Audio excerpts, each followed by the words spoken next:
Good, so let's go on this thing. I will open the meetings.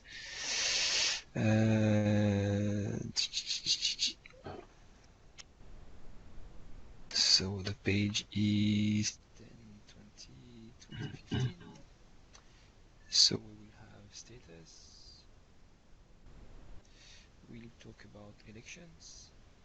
We'll talk about videos, the gallery, demos.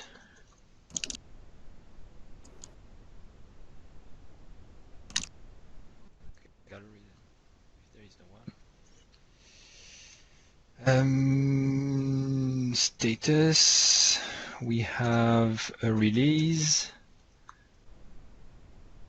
So let's open that.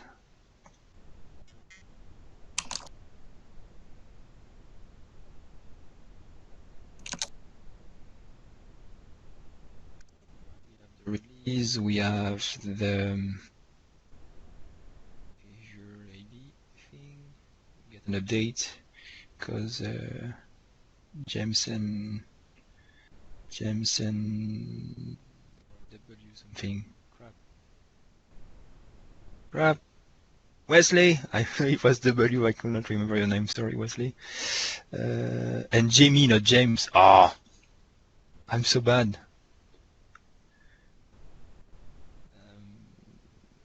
I've done some progress. What was I saying? I opened that.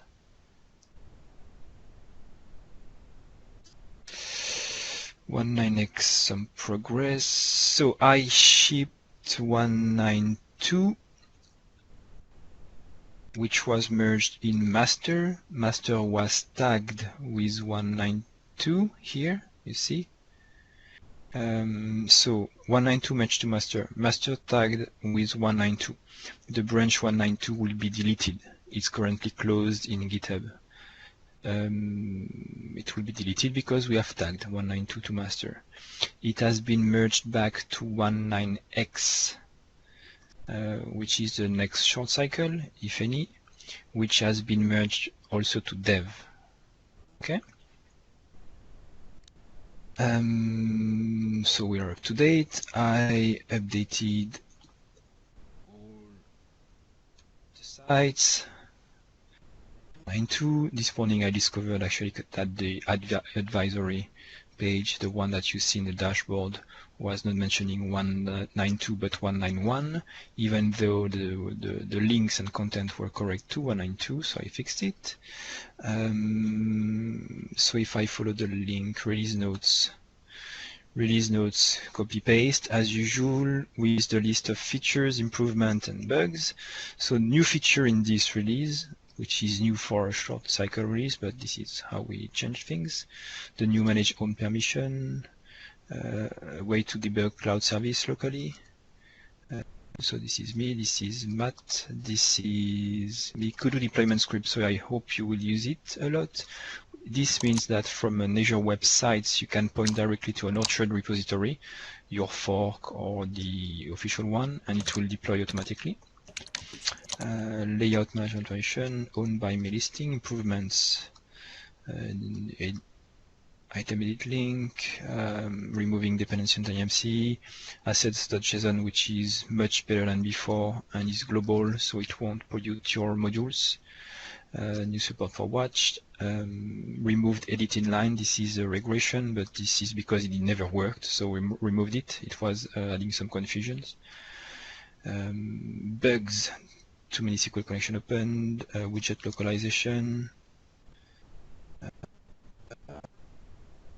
This one for performance, processed images are cached across restarts now. So that's better. Okay, these are all the bugs. And status, what happened? Am I missing anything? Please interrupt me, something.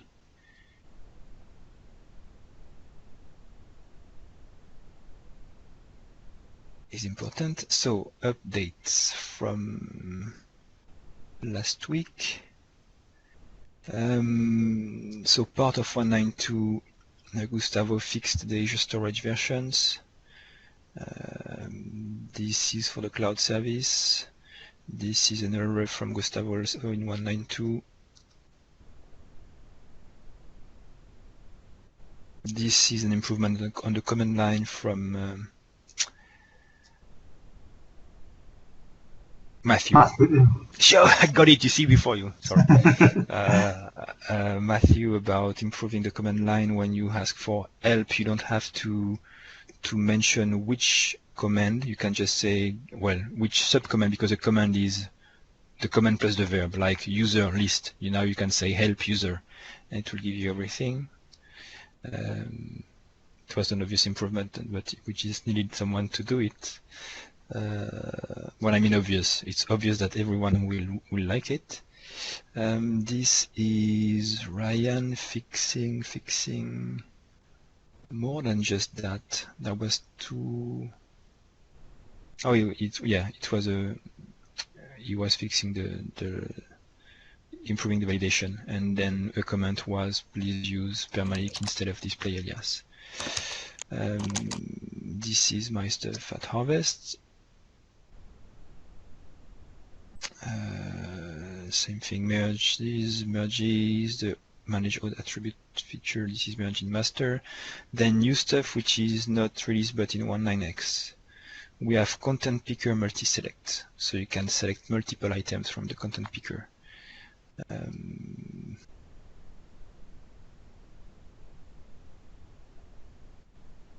Bug,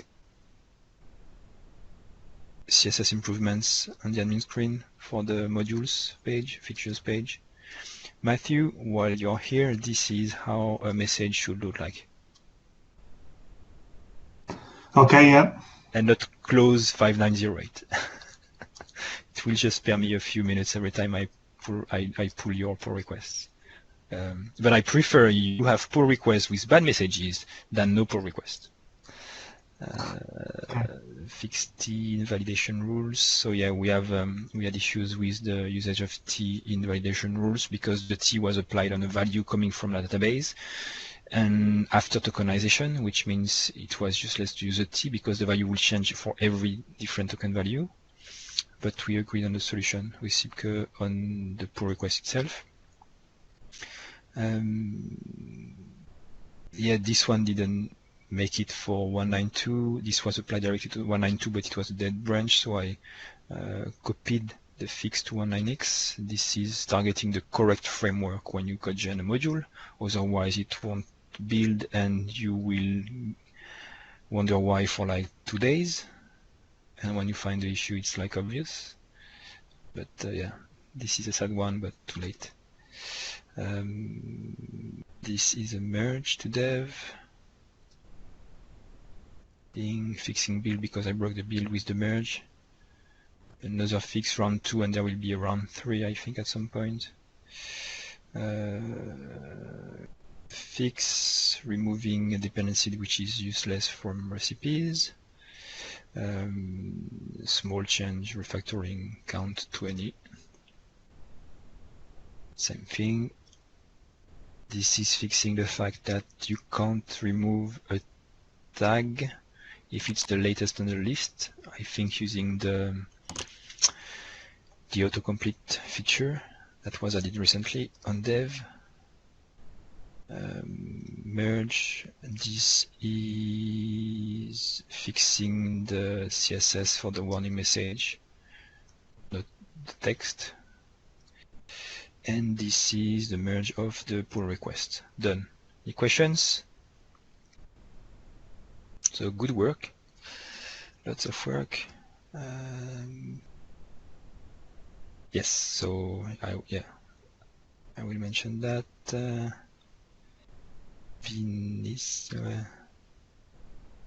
Sorry, nothing interesting here. So continuing on the status. So we released. The only thing I'm not sure about, and I don't know how to. Usually Antoine knows this kind of thing. Do you know, Antoine, if the Azure portal has been updated with the new version?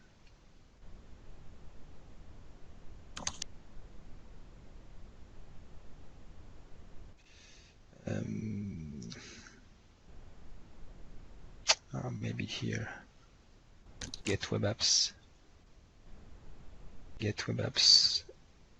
Where is Orchard? CMS. Orchard.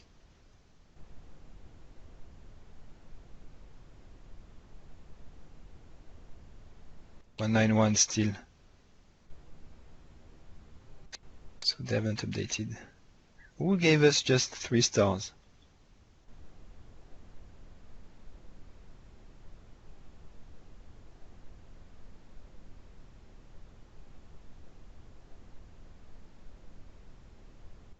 Spam.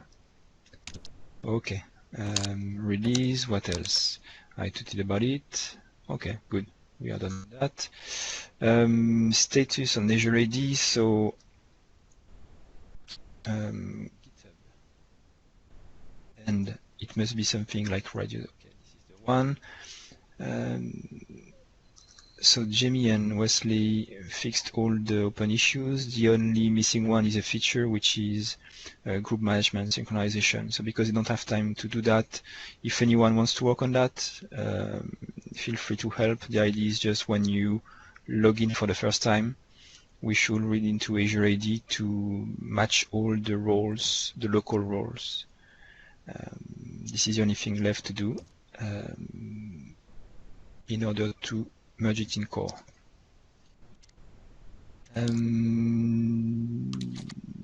Talking about the videos, because Bertrand mentioned it on the chat, so we killed, I'm sure, Bertrand's bandwidth and quota on Comcast. If you're using Comcast, Bertrand, I'm not sure. Because he uploaded all the videos on YouTube, he's pasting the link here, and made a playlist. And when I say all, it's really all, because at some point we were missing George's video, but now we have everything. Okay, top quality. Top quality, you can see everything very clearly, all the code. Look at that. In full HD, so it's beautiful.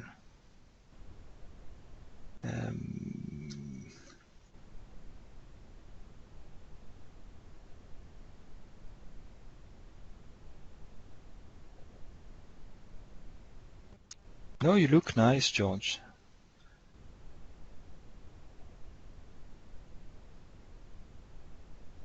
And by the way, I had to watch your session like 2 times because all the slides needed to be injected one by one, so I had to inject them at the correct moment you were clicking on the mouse when you are not hiding the mouse. Which means also I'm sure people will be interested in knowing more about your Avalon stuff. I don't know how we can benefit from your experience. We talked about maybe doing a blog post. It's something I'd be happy to do maybe later this week. And if there are anything we should learn from your experience on Orchard vNext that should change the theming engine or how stuff is done, I don't know. Okay, we talked about it a little bit at Harvest, but I'll circle back with Nick about it. Thank you. Benedek also updated all the missing podcasts. Thank you, Benedek.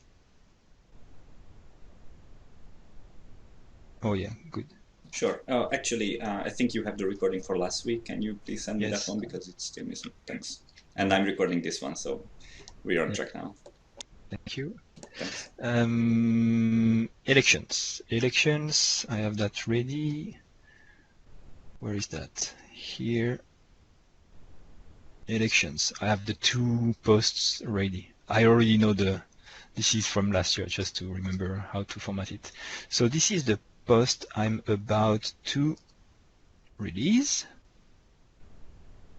Let's do a small reread. So there are 2 announcements. First announcement is to call for candidates, and we will assume give 2 weeks from now to do so by just answering the post that will be on Codeplex.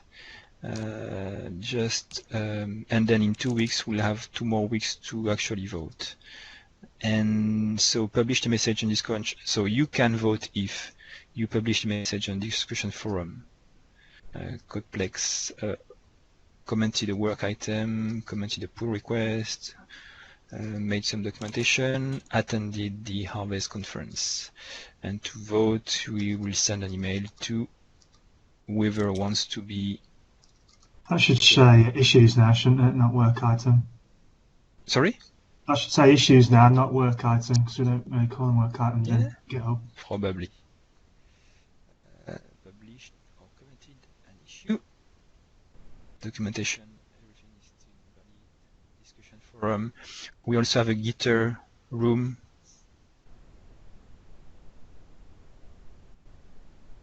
Published a message on the Gitter room. So that I am room because we have that. And it's very active actually. Look at that. Lots of activity. I also link this thing for the guys who are usually there. Yeah.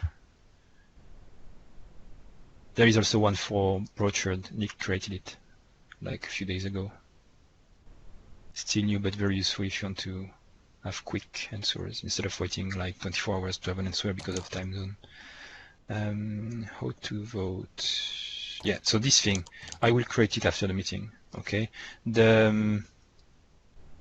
We need 3 dates. So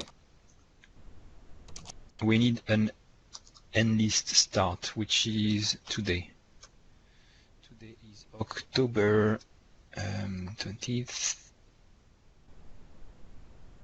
And at the time, let's say 12:00 Pacific time, okay? This is to be able to enlist. Then in 2 weeks, which will be November 3rd, this is the enlisting is the call for candidates is done and we'll start voting. And then 2 weeks after, plus 14, 16, same thing, vote ends and we'll announce the results and vote also for dictatorship. Did I miss anything? Good. So I will update I will post that on the Codeplex forum. Am I missing anything here? Yes, because we need to update the same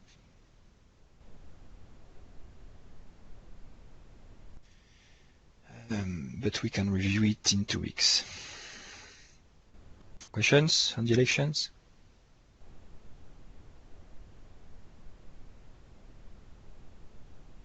No questions. That's good.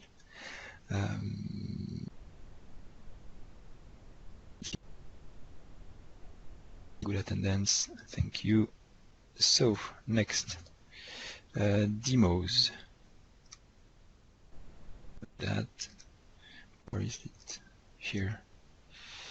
Meetings, demos. Anyone has a demo? You call if someone joined after the first call. Nope. So status and demo of the Gary. So Bertrand reminded me last week. Let's open what about the Gary? And I said first shipping 192 done. Then finishing the editing of videos and publishing them done. Then the Gary. So we started working on the Gary. And then after 1.10 and work on the next versions. So the Gary status. Last week I was missing. Well, last week and the weeks before, because I worked on the Harvest, was missing only the screenshots, and now it's no more missing.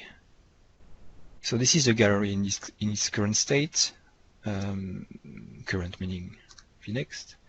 You have modules and themes. I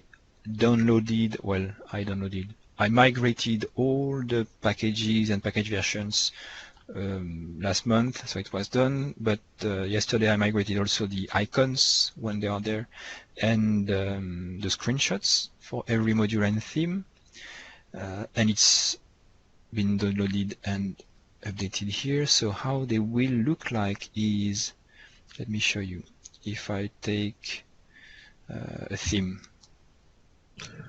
You should probably order them by date descending instead of ascending. just a suggestion. So yeah, I still have work to do on that. Actually, you can order with a choice, but the default is based on the search result, which is here nothing yet. So I need to work on that, correct? So I don't even know what the order is here. Maybe random.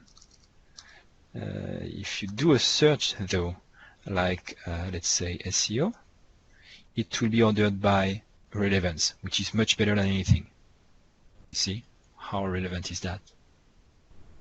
Beautiful, isn't it, for SEO?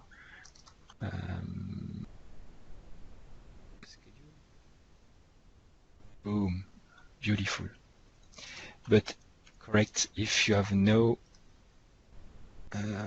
search filter, it should. So what did you mention? Date, like latest updated? Yeah, like I assume.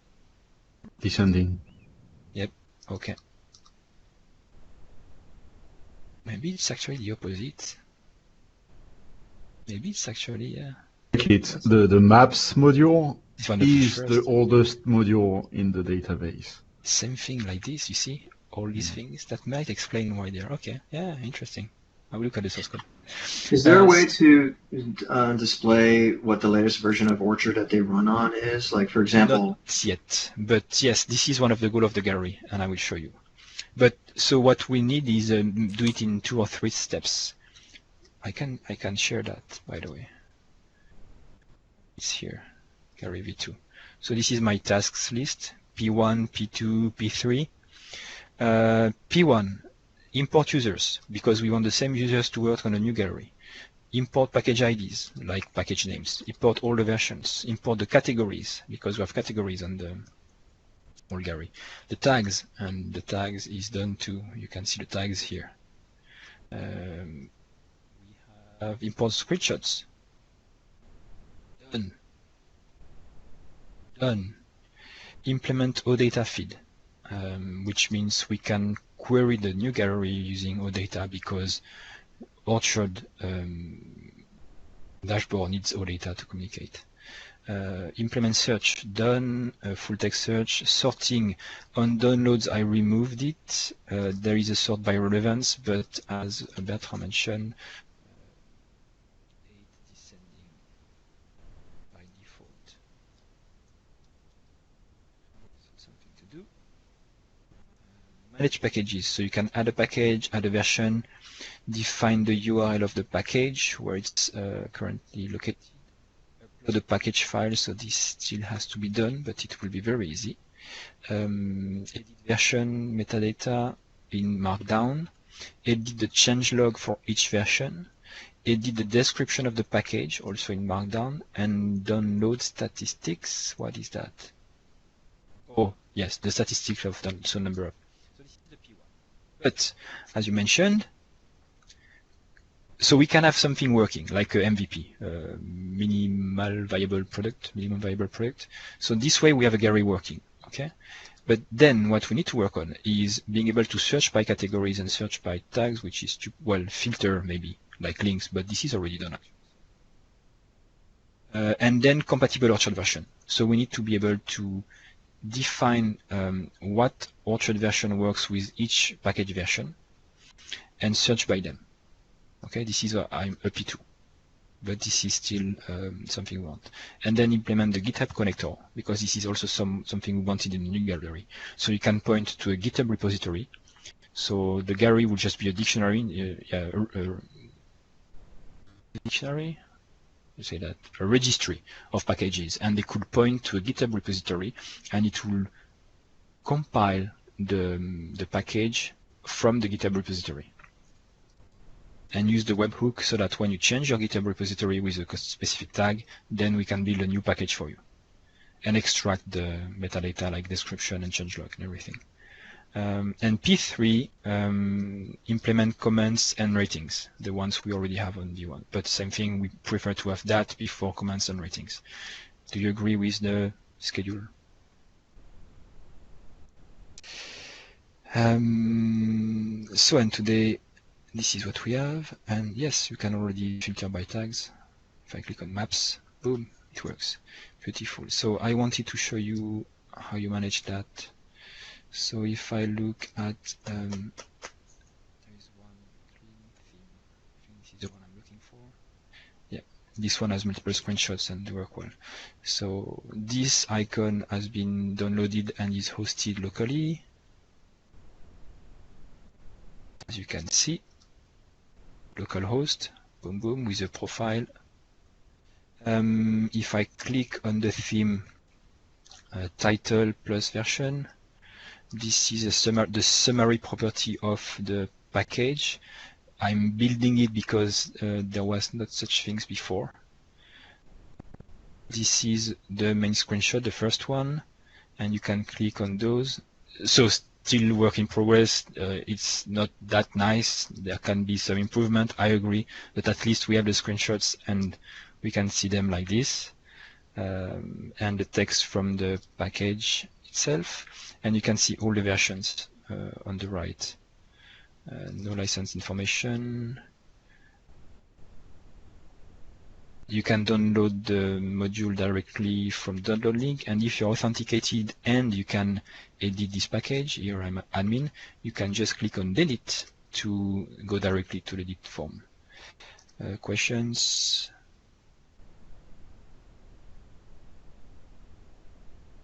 And we do kind of a playlist orchard file filled with selection of gallery modules. So there is no such thing in the gallery. About a recipe gallery at some point. Yes. That was a suggestion.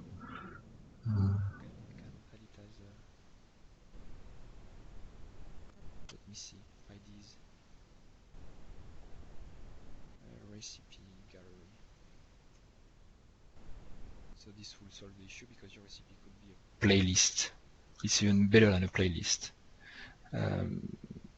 So recipe gallery. There may be something also in the. Is there a category for layout elements, or will that automatically come when people submit them? A category named layouts elements. Like for the tags, you know, because it's the new part, you can make elements now to share for orchard.layouts. Because I don't think there's any on the gallery at the moment. So, well, you can make a module with elements inside. So we don't have anything to do. And then category, oh, you mean adding a category for that? Yeah. Okay. Maybe rework the categories, because the whole categories we need to check how many are there in each of the category to see if they make sense and yeah, rework them. Layouts.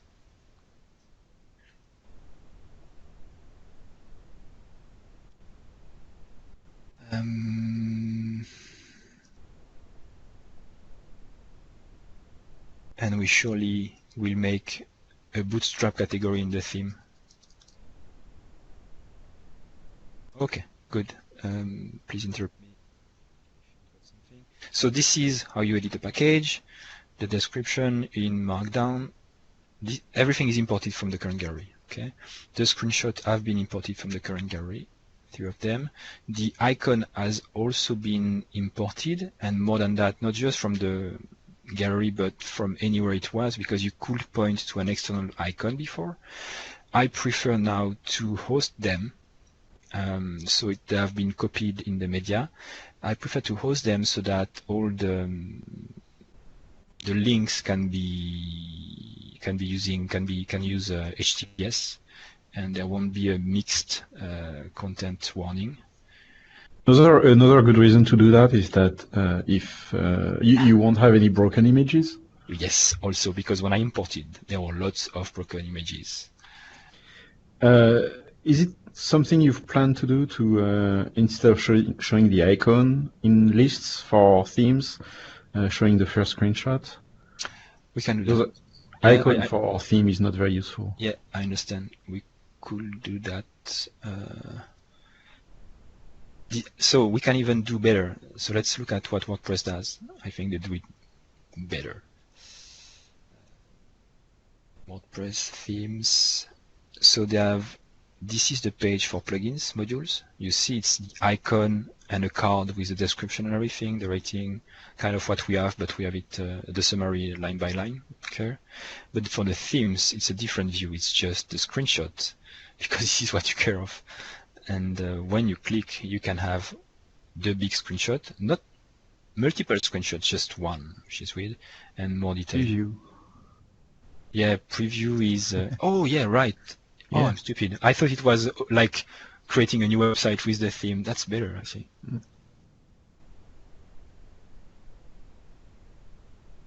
Oh, and you have text for each. Wow.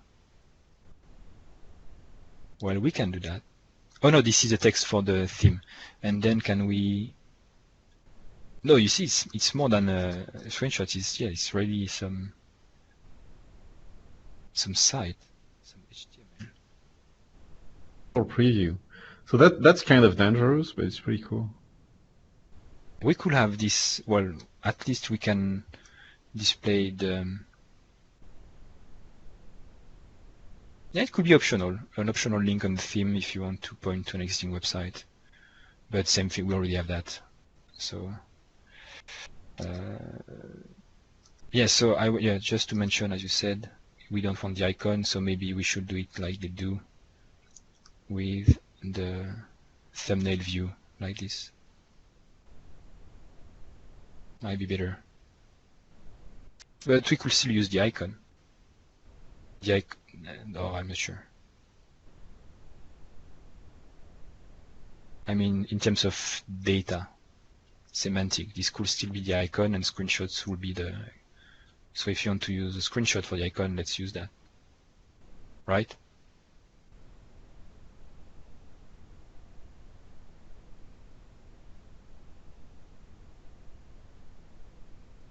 Okay. License URL, download count. If you're not admin, you can't change that. So this is for a package. And you can also see the versions. Well, here it will be hard. But when you have the owned by me, this is better, you see. By me, package version.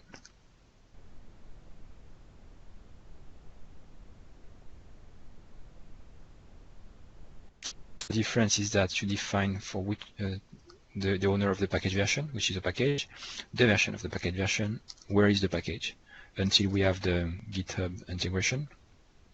Download count that you can't change.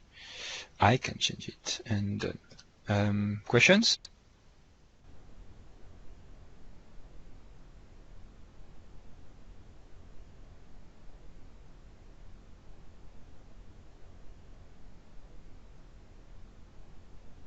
Am I missing something? So it's functional. Next step is to publish it like this, as is. And get some feedback, find some bugs, improve the UI, because this is very raw UI. So what happens if we try to install a module from the gallery on Orchard 191 or 19x that was built for like 1.8 or 1.7? It might work, it might fail. If the module wasn't compiled on 4.5.1? It's not about compiled, it's about, because if it's compiled on 4.5 or on 4.0, it will still work on 4.5.1. Okay. Unless the API broke their module, and then it won't work. Like the Google Analytics module, for instance, has been built with Orchard v1, if not before, and still works on Orchard 1.9 because it's not using any specific API. Gotcha. Cool. Okay. So you could already, you can already use this gallery. As soon as I have published it, you can add it to your sites just to try it also, to see if you can download things.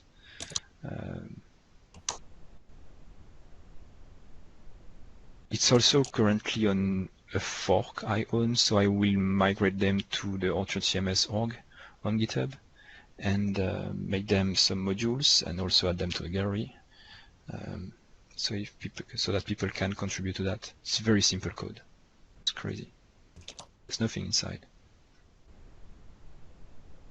Even the theme itself, gallery machine, use very few pages to override. So the pagers, package detail, package summary, and package version detail. So there is nothing here. See here, just browsing getting the icon for the summary. If there is no icon, use the default image, which I will change. And for the detail, it's just browsing the screenshots. So getting the title, checking if you're authorized to edit the content, so it can display the edit button, the download button, display the first thumbnail, the first screenshot, and then all the screenshots, the body, and on the side all the stats, a gravatar, which is here also somewhere, maybe some on code, yeah, it may be a code shape. Good. No more question?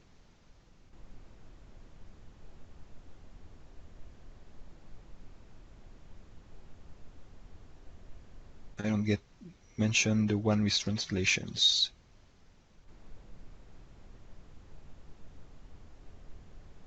Oh yeah, that might be quite interesting. Is if your module is translated, where to pick those translations up?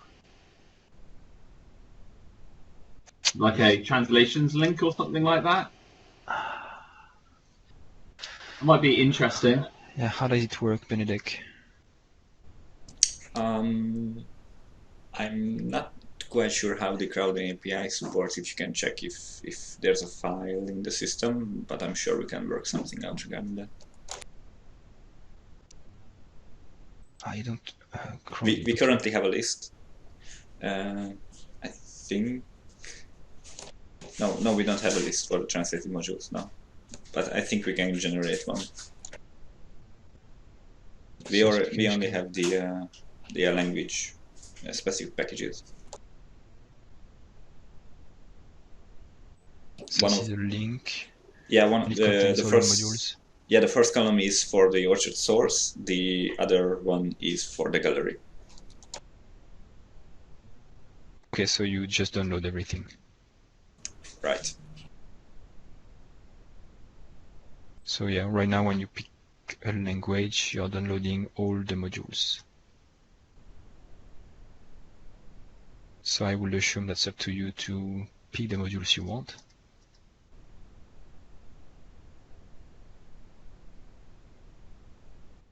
Time to change those modules to Lambic.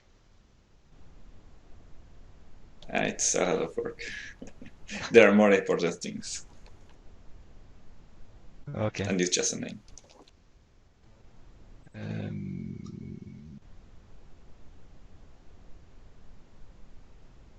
Okay, good. Done with the gallery. I don't think there is anything more. You did a code review on Broadchurch. How did you get on with that? Yes. Did you manage to install it? Well, I did a code review. I looked at every PCs that I could to see how it was done. Not really line by line, but to see all the components you had already migrated, and just to understand how it was, like the DI, how the DI with multi-tenancy was working. So I was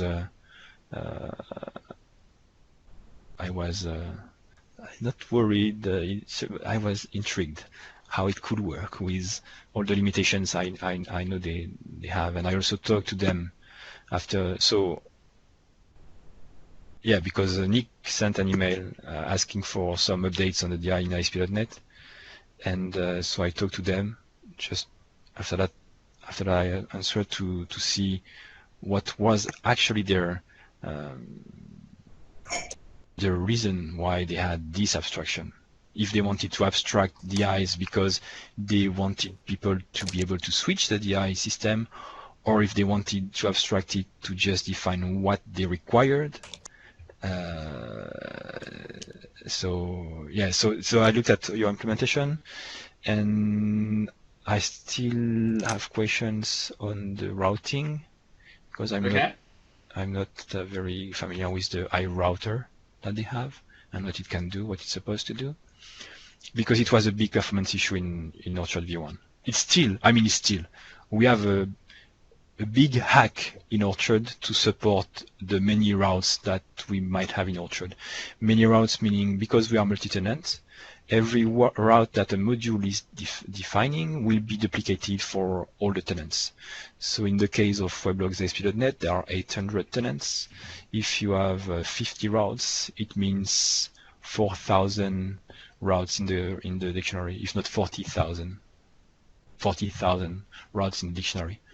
And after, let's say, a few hundred routes in MVC, it's unusable.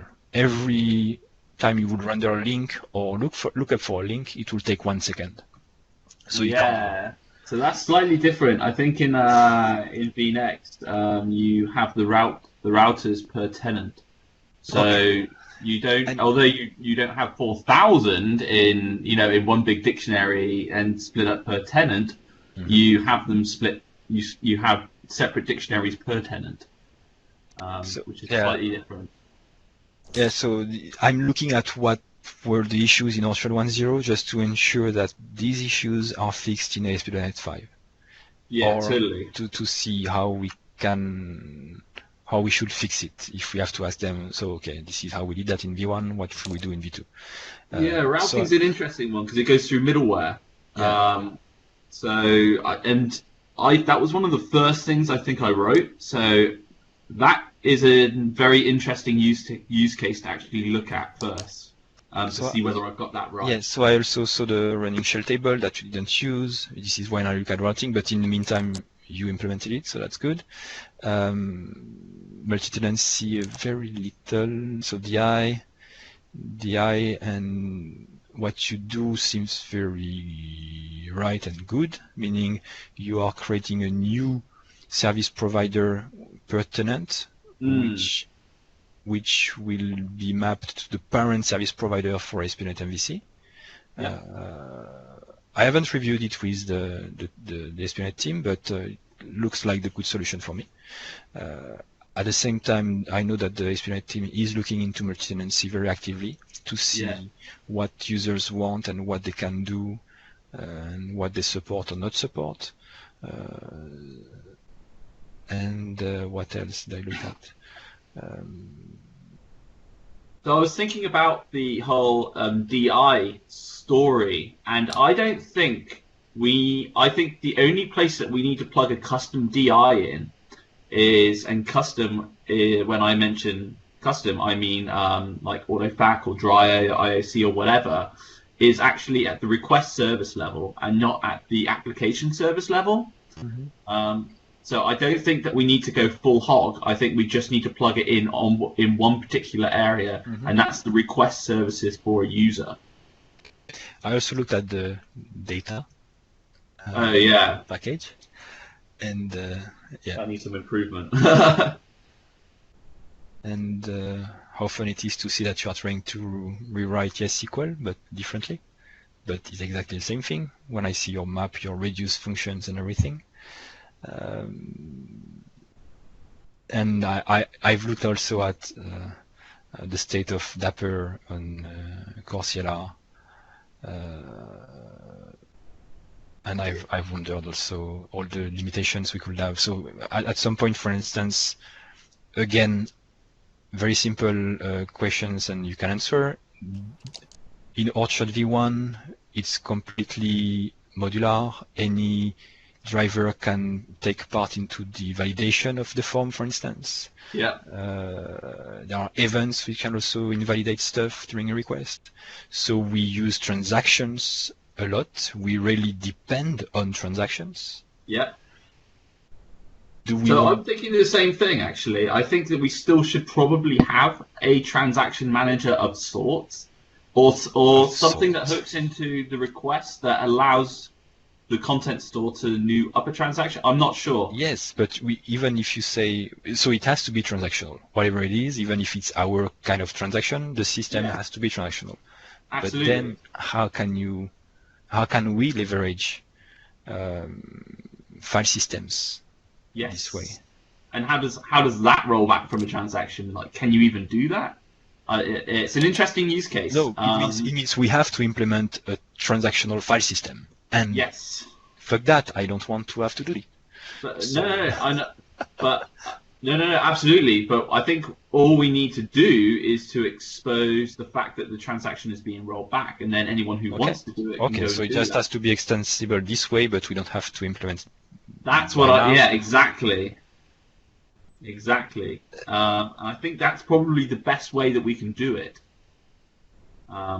Well, okay, but there are other questions then after. Then totally. If you want to do performance queries, the abstraction over a file system, so the least common denominator between a file system and a database is not SQL, for sure. It's something like give me a content type or query an index. Yeah. But it's very, very, very limited, which means there is no optimization in any way you can do when you know you are using a SQL, like doing joins and everything. So that's very, but okay, different discussion. I don't want to take the full meeting to discuss details like this. So anyone has any question about anything? I have a question, Sebastian. Go. I've done a little bit of reading about Brochard. What does that actually give us that the current version of Orchard does not? It's interesting. It's a very interesting question. I've been doing a lot of development. I've been doing lots of reading and studying how everything's approached in the current Orchard version. So what is the impetus behind pursuing, essentially what Orchard V next? So there is first the argument about core CLR and SPNet VNext. There are two things. There is the core CLR, which is that you could run SPNet and Orchard on multiple environments. Like, are you interested in running Orchard on Linux, for instance?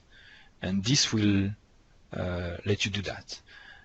So we can leverage SPNet VNext this way. There is also then the benefits of ASP.NET 5, which are lower memory consumption, supposedly also faster pipeline, faster startup time. So all the things that Orchard and ASP.NET apps are lacking. Fast startup times, working on Linux. If you want some more reasons for building VNext, you can probably watch the keynote video from Orchard Harvest. You mean not the keynote? The CMS of the future. Yes, because the thing to do. Well, it was part of the keynote technically. Yes. But so if I can make a quick summary, when we started Orchard more than 5 years ago, we wanted to build the CMS of the future, and I think I hope we delivered on that. And 5 years later, it's a good time to kind of reset things and rethink what would be the CMS of the future for today. And the world has changed a lot. There are lots of new trends that have been appearing. Some are going to go away. Some are going to stay. So adapting to a changing world, I think, is the base reason for making a pause, reconsidering all the designs, and changing things, and coming up with a new version. Yes. Having been in software development for the majority of my life, about every 5 to 7 years, you have to pretty much start over. Yeah, I would agree to that to a degree. Yes. Mm-hmm.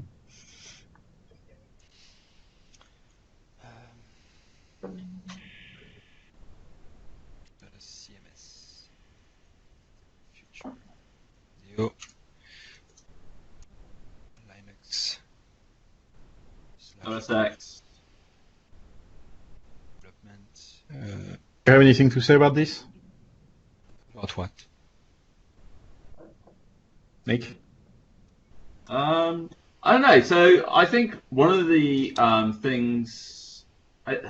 So I would try and watch the tag helpers talk, not tag helpers, the VNext talk from 2014, and that's what got me kind of onto looking at VNext. Actually, one of the interesting statistics I found, which kind of blew me away, was the size of the HTTP context. I know this is kind of like a sidestep, but it's more towards the lower memory footprint.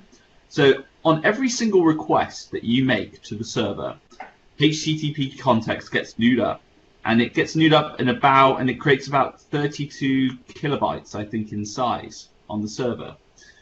Now what they've done is they've knocked that down to 4 kilobytes. So you can increase the amount of traffic by not even bothering to increase the amount of memory. So it's a massive difference. So it will make your lives a lot easier. I also heard that the performance is quite comparable to Node.js. So you're gonna see a lot of performance benefits from it. Yeah, at least I hope so. Yep. So and my- it's also, and my it's, ne- sorry. My next question would be, how does, say, brochured, compare to, say, what y'all have been talking about for the last couple of months about version 2? Brochured is version 2. Brochured is version 2? Yeah, so Yeah. sorry for Orchard. That's my bad. I should rename it. So we call it Orchard VNext, which will be Orchard, which is what we have currently the repository name Brochard, and Orchard 2.0. Okay, this is. We have talked about Orchard 2.0 for like 3 years already. So. And we want to include new trendy features like Nick is working on, and Bertrand also on document database. MapReduce, that kind of thing. We also want to look at what is wrong in Orchard V1 and make it better in Orchard V2, and even if it's breaking everything. The nice thing we want to do is reuse all the current architecture, improve it if needed, but all the concepts are good. The theming story, the event handler, event bus, all the modules we have are necessary. So this is also something, a lot of things we can reuse from Orchard V1. It's not rewriting everything. It's most of the time porting to Orchard V2. And this is what Nick has done. Yeah, and in some cases we'll want to simplify things, so taking the same ideas but refining the concepts to something simpler, such as the content type system. That's something that we can make easier and simpler.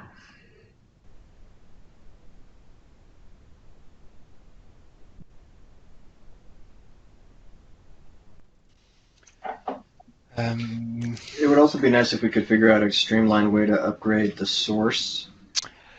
It's a new Yes. Yeah. So So- update the source of the modules, yes, because we will be able to provide some guidance about this concept is now that, and the controllers will be almost the same. How to upgrade your data story, this query now is done like this. I'm not talking about upgrading from like 1.9 dot whatever to Nope. 2.0. I'm talking 2.0 to 2.1. Oh, Yeah, so okay, so sorry. the story with that is that everything will be out there as NuGet packages. So because the framework has been broken up, every individual part of your framework will be a package.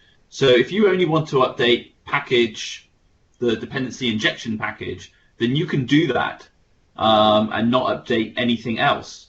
Or obviously, if there's a dependency, then you Yeah. may need to update it, but you don't need to update everything to 2.1. You can update in piecemeal. Does it make sense? I looked at the code and I was like, it's like you split all the namespace into packages, so we don't need namespaces anymore. I mean, for instance, to a degree, I broke because if the framework needs DI. Yeah, but I broke the implementations and the abstractions out. Not really. I saw one I did. package doing that because when I look at many packages and there were interfaces and implementation inside, and I don't disagree with that for most of them.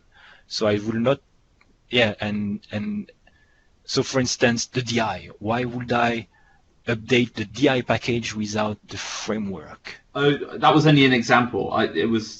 That was not a very good example. So why are there two different packages then? It's more like why is the framework and the dependency injection stuff a different package? Mm-hmm. Well, the DI stuff may be taken back into where the extension stuff gets updated.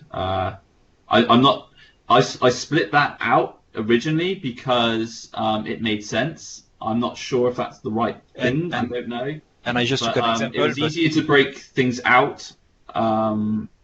Yeah. And it was just an example. I could ask the same question for many of the packages I saw that I think are Orchard. So when I depend on Orchard, I depend on that too. The content management, I think, good idea. I like to be able to build. Didn't have any abstractions. It was kind of still, it's separated because I agree. You could do an Orchard app without the content management. Even if today most of the modules we do rely on the content management.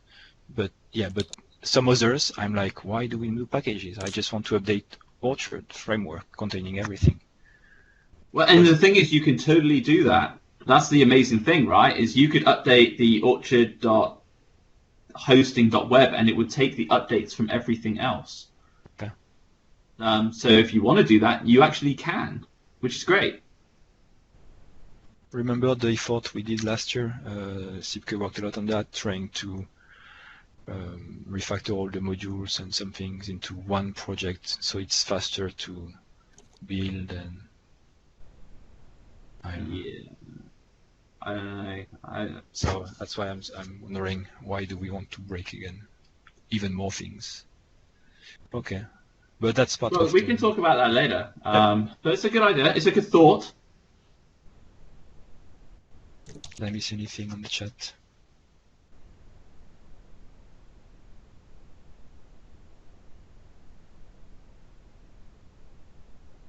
Try hard.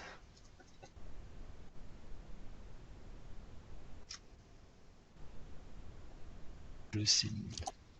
Yeah, so Lucene.net is not core CLR compliant, so we need to get that ball rolling.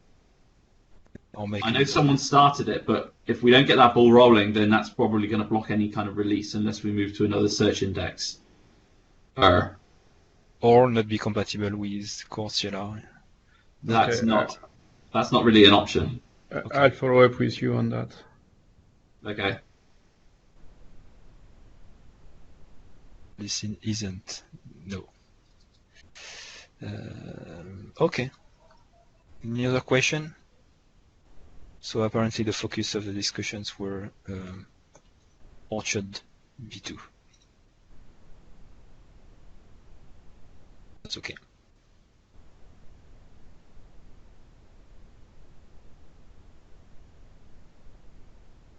Sure, Antoine. Okay, no questions. Time to go.